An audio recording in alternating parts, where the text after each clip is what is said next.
अस्सलाम वालेकुम। आज हम बात करेंगे डाइवर्सिटी एट वर्क प्लेस के बारे में। What is diversity and how it works at work place. Diversity है क्या और ये वर्क प्लेस पे कैसे इफ़ेक्ट करती है। Work place diversity refers to the variety of differences between people in an organisation.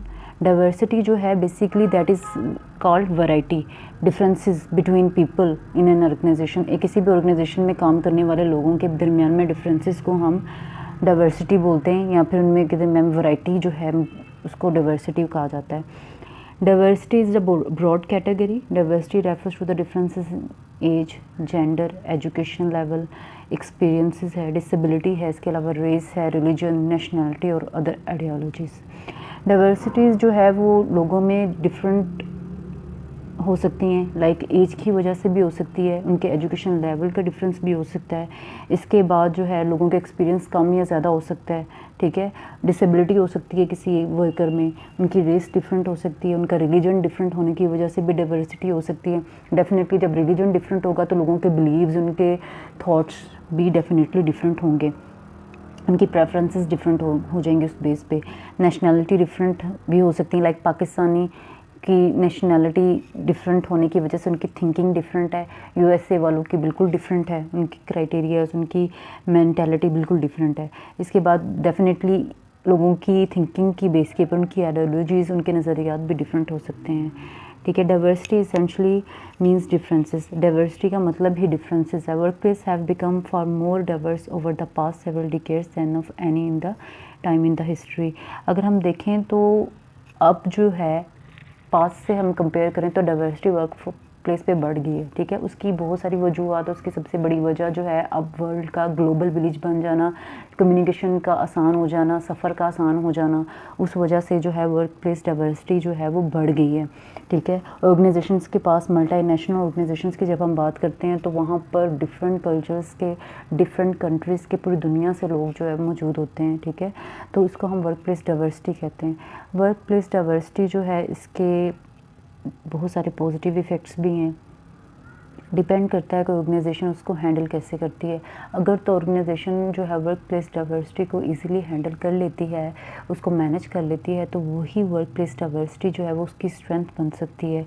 लोग डेफिनेटली डिफरेंट एरिया से बिलोंग करते हैं, उनके स्किल्स सेट डिफरेंट है, उनकी थॉट्स डिफरेंट हैं, उनकी एबिलिटीज़ डिफरेंट हैं, तो ऑर्गेनाइजेशन के पास एक, आप कह सकते हैं कि एक मार्जिन बढ़ जाता है बेस्ट क्वालिफाइड पर्सन्स को हायर करने का, ठीक है। अब ये वर्क प्लेस डाइवर्सिटी जो है ये आइडेंटिफाई कैसे की जा सकती है।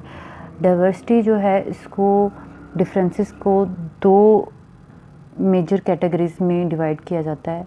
यहाँ पर ठीक से शो नहीं हो रही स्लाइड्स, जो मैंने आपको सेंड की हैं वो क्लियर हैं, ठीक है। इसमें जो है सरफेस लेवल डाइवर्सिटी आ जाती है। सरफेस लेवल डाइवर्सिटी जो है that is easily noticeable such age, surface level diversity जो है वो इजीली आइडेंटिफाई हो सकती है, लाइक एज डिफरेंस है, जेंडर डिफरेंस है, रिलीजन डिफरेंस है, रेस है, कल्चर है, डिसेबिलिटी है, लैंग्वेजेस डिफरेंट है, ये इजीली आइडेंटिफाई हो सकती हैं। आप किसी को देखकर, अपने कोवर्कर को देखकर अंदाज़ा लगा सकते हो कि इसकी एज आपसे ज़्यादा है या कम है मोस्टली, ठीक है। इसके बाद आप जेंडर डिफरेंस भी कर सकते हो, मेल है, फीमेल है, वर्क प्लेस पे जेंडर डिफरेंस होता है। रिलीजन भी इजीली आइडेंटिफाई हो जाता है, आप किसी से पूछ भी सकते हो कि आर यू मुस्लिम और नॉन मुस्लिम, ठीक है। इसके अलावा कल्चर डिफरेंस भी समटाइम जो है वो इजीली आइडेंटिफाई हो जाता है। लैंग्वेज डिफरेंस जो है वो कम्युनिकेशन का डिफरेंस है, वो जब आप किसी से बात करते हैं तो अंदाज़ा हो जाता है कि ये पर्सन जो है ये ऑलमोस्ट कौन सी जगह से बिलोंग करता है। तो सरफेस लेवल डाइवर्सिटीज़ वो डाइवर्सिटीज़ हैं जिसको मैनेजर्स जो है ड्यूरिंग रिक्रूटमेंट जो है उनको ईज़िली आइडेंटिफाई कर सकते हैं, वो अंदाज़ा लगा सकते हैं उनके बारे में। तो इस ऐसी डिफरेंसेस जिनको हम इजीली आइडेंटिफाई कर सकते हैं वो सरफेस लेवल डाइवर्सिटीज़ कहलाती हैं। नेक्स्ट जो है वो डीप लेवल डाइवर्सिटी आ जाती है। Deep level diversities are not easily noticeable and measurable since they are communicated through verbal and non verbal behaviours. Deep level diversities जो हैं इसको आप इजीली आइडेंटिफाई नहीं कर सकते। ये जब आप किसी के साथ थोड़ा टाइम स्पेंड करते हैं, जब आप किसी को जानना शुरू करते हैं, तभी जो है वो आप इसको आइडेंटिफाई कर सकते हैं डीप लेवल डाइवर्सिटीज़ को। डीप लेवल डाइवर्सिटीज़ में आपकी एटीट्यूड्स आ जाते हैं, आपकी वैल्यूज़ आ जाती हैं, आपकी बिलीव्स आ जाते हैं, पर्सनैलिटी आ जाती है, आपकी थिंकिंग एबिलिटीज़ आ जाती हैं, आप किस तरह से कौन सी चीज़ को सोचते हो, ये सारी चीज़ें आ जाती हैं। So deep level diversities usually starts noticing that deep level personal differences and tend to accept और डिसलाइक इट। ठीक है, डीप लेवल डाइवर्सिटीज़ आप उसी वक्त आइडेंटिफाई कर सकते हो जब आप किसी को जानना शुरू करते हो। उसके बाद ही आप आइडेंटिफाई कर सकते हो कि उसके बिलीव्स क्या हैं, वो कैसे सोचता है पर्सन। उसके बाद आप उसको लाइक या डिसलाइक करते हो। For instance, a person belonging to a minority ethnic group may be treated differently by the other since his culture and language might be different. ठीक है, अगर कोई माइनॉरिटी से बिलोंग करता है तो उसको उसके कल्चर, उसकी सोच के लिहाज से भी डिफरेंटली ट्रीट किया जा सकता है। नेक्स्ट अब हम बात करते हैं benefits of work place diversity. जैसा कि मैंने आपको पहले बताया कि अगर ऑर्गेनाइजेशन जो है वर्क प्लेस डाइवर्सिटी को मैनेज कर लेती है, उसको हैंडल कर लेती है, उसका एचआर डिपार्टमेंट इतना स्ट्रॉन्ग है कि वर्क प्लेस डाइवर्सिटी को हैंडल कर ले, तो वो ऑर्गेनाइजेशन के लिए बेनिफिशियल है। एडवांटेजेस ही एडवांटेजेस हैं ऑर्गेनाइजेशन के लिए। सबसे मेजर और अच्छा एडवांटेज जो है increase creativity. A diverse workforce provide a larger pool of ideas and experiences. The organization can draw from that pool to meet business strategy needs and needs of customer more effectively. सबसे major benefit workforce diversity का increase creativity है। Different जगहों से लोग आते हैं, different beliefs रखते हैं, उनके स्किल सेट डिफरेंट होते हैं, उनकी एबिलिटीज़ डिफरेंट होते हैं। तो क्या होता है, उससे क्या होता है कि वो ज़्यादा अच्छे से ऑर्गेनाइजेशन को डिफरेंट आइडियाज़ मिलते हैं, वो ज़्यादा अच्छे से बिजनेस स्ट्रेटजीज़ को डेवलप करते हैं, कस्टमर्स को अट्रैक्ट करने की पावर रखते हैं। ठीक है, इसके अलावा better talent pool. Workforce diversity can increase its chance of finding top quality employee when it recruits from a more diverse set of candidates. A company staffed with workers from various cultural backgrounds is better to communicate with companies and clients from different countries. इससे क्या होता है कि organisation के पास margin बढ़ जाता है। अगर ऑर्गेनाइजेशन डाइवर्सिटी को एक्सेप्ट करती है, उससे उनके पास कैंडिडेट्स को, बेस्ट क्वालिफाइड कैंडिडेट्स को हायर करने का चांस जो है वो बढ़ जाता है। लाइक अगर एक कंट्री जो है फोकस करती है कि उसने with in their country he employees को सिलेक्ट करना है, तो उसके लिए स्किल सेट जो है वो definitely within the country ही होगा। लेकिन अगर वो ख़ुद को जो है वो इस लिमिटेशन को ख़त्म कर देती है और आउटसाइड द कंट्री भी रिक्रूटमेंट्स करती है, तो उससे क्या होगा कि उसके पास ज़्यादा बेस्ट ऑप्शंस होंगी अपनी पोजीशंस को हाईली क्वालिफाइड पर्सन से फिलअप करने के लिए। नेक्स्ट है increase productivity. Workforce diversity can increase in productivity and competitive advantages. Workplace diversity increases employee morale and desire to work more effectively and efficiently. Companies that encourage diversity in the workplace inspire all of their employees to perform to their highest abilities. अगर आपकी organisation जो है diversity को handle कर लेती है, उनको motivate कर लेती है, इससे क्या होगा कि वो ज़्यादा बेस्ट अपने रिजल्ट्स जो हैं ऑर्गेनाइजेशन को देंगे, ज़्यादा प्रोडक्टिव होंगे, उनकी एबिलिटीज़ डेफिनेटली डिफरेंट हैं, उनके ज़्यादा उनको चीज़ों को सोचने के लिए, प्रॉब्लम्स को डिफरेंट एंगल से देखते हैं, तो उनके वो ज़्यादा बेस्ट सॉल्यूशंस जो है वो ऑर्गेनाइजेशन को प्रोवाइड कर सकते हैं। ठीक है, नेक्स्ट जो है broader service range.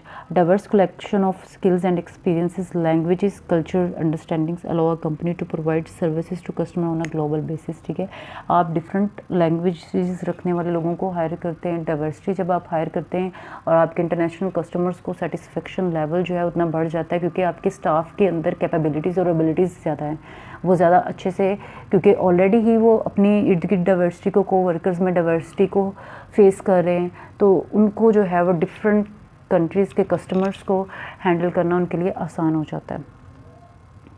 Increase adaptability. आपके कोवर्कर्स में अडॉप्टेबिलिटी इंक्रीज़ होती है, उनके अंदर जो है डिफरेंट कल्चर से रिलेटेड, डिफरेंट रिलीजन से रिलेटेड उनके अंदर जो है वो एक्सेप्टेबिलिटी बढ़ती है, मार्जिन बढ़ता है, उनको उनके अंदर टैलेंट डेफिनेटली इन्हेंस होता है उनका, क्योंकि वो डिफरेंट जगहों से डिफरेंट तरह के लोगों से जब मिलते हैं तो उनका खुद का भी एक उनकी थिंकिंग पावर जो है वो इम्प्रूव हो जाती है।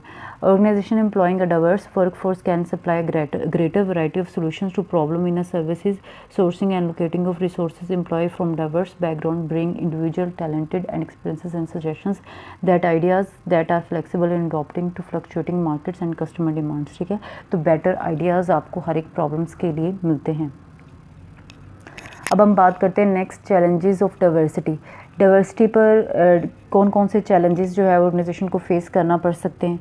सबसे मेजर चैलेंज है वो कम्युनिकेशन का है। ठीक है, perceptual, cultural and language barriers need to be overcome for diversity programmes to succeed. अगर आपने डाइवर्सिटी को हायर किया है तो आपने उनके कम्युनिकेशन के बैरियर्स को भी उनको एलिमिनेट करने की कोशिश करनी है। इनइफेक्टिव कम्युनिकेशन ऑफ की objectives results in the confusion, lake of team work and low moral. अगर आपके ऑर्गेनाइजेशन के एम्प्लॉयज़ जो हैं, आपने डाइवर्सिटी को सही से मैनेज नहीं किया, उनका कम्युनिकेशन लेवल नहीं है, एक दूसरे के साथ कम्युनिकेट नहीं करते, हेट रखते हैं एक दूसरे के कल्चर के बारे में, रिलीजन के बारे में, तो इससे क्या होगा कि आपकी ऑर्गेनाइजेशन को लो प्रोडक्टिविटी होगी। उन लोगों को, आपकी टीम जो है वो, उनमें टीम स्पिरिट की कमी होगी, टीम में टीम स्पिरिट कमी होगी, उससे डेफिनेटली आपकी ही ऑर्गेनाइजेशन को लॉस होगा। नेक्स्ट जो है रेजिस्टेंस टू चेंज। ऑर्गेनाइजेशन में डिफरेंट तरह के लोग होते हैं। कुछ एम्प्लॉयज़ जो हैं वो डिफरेंसेस को एक्सेप्ट नहीं करते हैं जल्दी, लोगों के सोशल कल्चर डिफरेंसेस को एक्सेप्ट नहीं कर पाते हैं। अगर वो एक्सेप्ट नहीं कर पाते तो डेफिनेटली जो है वो फिर अपने कोवर्कर्स को एक्सेप्ट नहीं करते हैं, जिससे जो है ऑर्गेनाइजेशन में प्रॉब्लम्स क्रिएट होते हैं। Next one is the implementation of diversity. Implementation of diversity, this can be the overriding या चैलेंजिंग मेजर प्रॉब्लम है किसी भी ऑर्गेनाइजेशन के लिए कि डाइवर्सिटी को आपने इम्प्लीमेंट कैसे करना है, कैसे जो है वो अपनी जो है वो डिफरेंट लोगों को आपने मैनेज करना है। इसके लिए ऑर्गेनाइजेशन डेफिनेटली डिफरेंट स्ट्रेटजीज़ बनाती हैं, कस्टमाइज स्ट्रेटजीज़ बनाती हैं, हर एक ऑर्गेनाइजेशन की डिफरेंट होती है। कैसे अपनी वर्क प्लेस को कंड्यूसिव रखना है, एनवायरनमेंट को, ये एक बहुत बड़ा चैलेंज है ऑर्गेनाइजेशंस के लिए, डाइवर्सिटी को इम्प्लीमेंट करना। अच्छा जी, उसके बाद जो है वो आ जाता है आपका कॉजेज़ ऑफ डाइवर्सिटी। कौन कौन से मेजर कॉजेज़ हैं डाइवर्सिटी के। सबसे मेजर कॉज ऑफ डाइवर्सिटी जो है दैट इज़ एज। एज को कंसीडर किया जाता है कि ये एक बहुत बड़ा डाइवर्सिटी कॉज है। Age of an employ has a significant impact on employ performance. ये कंसीडर किया जाता है जैसे जैसे एज बढ़ती है वैसे वैसे एम्प्लॉय परफॉर्मेंस भी इफ़ेक्ट होती है। जो यंग पीपल हैं वो ज़्यादा एनर्जेटिक होते हैं, उनके स्किल सेट ज़्यादा होते हैं, वो ज़्यादा अच्छे से चीज़ों को लेके चल सकते हैं, जबकि ओल्डर्स जो हैं वो उनमें जो है वो उनकी एनर्जी लेवल डाउन हो जाता है। अच्छा जी, ये होता है ऐसा, ठीक है, लेकिन हमेशा ऐसा नहीं होता है। ऐसा भी होता है कि सम टाइम आपकी यूथ जो है, यंग लोग जो है वो अच्छा परफॉर्म नहीं कर पाते, जबकि ओल्डर्स जो हैं, जो एम्प्लॉयज़ वो एक्सपीरियंस भी रखते हैं, वो ज़्यादा पंक्चुअल भी होते हैं, उनके पास सॉल्यूशंस भी ज़्यादा होते हैं, उनके पास एक्सपीरियंस ज़्यादा होने की वजह से वो टास्क जो हैं वो ज़्यादा बेटर वे में कर लेते हैं। स्टीफन रॉबिन्स और एंड जजेस जो है वो कहते हैं कि हमेशा जो है वो एज हमेशा जो है वो प्रॉब्लम क्रिएट नहीं करती है। सम टाइम ऐसा भी होता है कि एज जो है वो उसकी वजह से आपके जो ओल्डर एम्प्लॉयज़ हैं वो ज़्यादा बेहतर काम करते हैं, वो ज़्यादा एंथुसियास्टिक होते हैं अपने काम को लेकर, जबकि जो एनर्जेटिक जो यंग पीपल हैं उनके अंदर एब्सेंटिज़म लेवल ज़्यादा होता है, उनके अंदर सीरियसनेस प्रॉब्लम ज़्यादा होती है, वो रिस्पॉन्सिबिलिटीज़ कम लेते हैं, वो अपना काम ध्यान से नहीं करते हैं। तो हमेशा जो है ये परसेप्शन जो है वो सही नहीं होता है। नेक्स्ट जो है वो जेंडर के लिहाज से डाइवर्सिटी की हम बात करें, diversity with special reference to gender. ये एक परसेप्शन है, कह लें, या एक डाइवर्सिटी है कि लोग जो है ये कंसिडर करते हैं कि फ़ीमेल्स जो हैं वो बेहतर परफॉर्म नहीं करती हैं as compare to males. Males ज़्यादा अच्छा परफॉर्म करते हैं, वो ज़्यादा अच्छा जो है वो सॉल्यूशंस देते हैं प्रॉब्लम का। जबकि रिसर्चेस की अगर हम बात करें तो रिसर्च जो है वो ये कहती है कि ये जेंडर डिस्क्रिमिनेशन जो है वो ठीक नहीं है। हमेशा जो है अगर आप फीमेल्स को भी वही प्लेटफॉर्म दें, फीमेल्स को भी मेल्स के लिहाज से ट्रीट किया जाए, उनके अंदर भी वही कैपेबिलिटीज़ दी जाए, उनको भी स्किल सेट वैसे ही प्रोवाइड किया जाए, तो दोनों का लेवल जो है वो सेम ही है। ठीक है, दोनों जो है वो इक्वल लेवल पे परफॉर्म करने की सलाहियत जो है वो रखते हैं अगर मेल और फीमेल को इक्वली ट्रेंड किया जाए। Next diversity with special reference to religion है।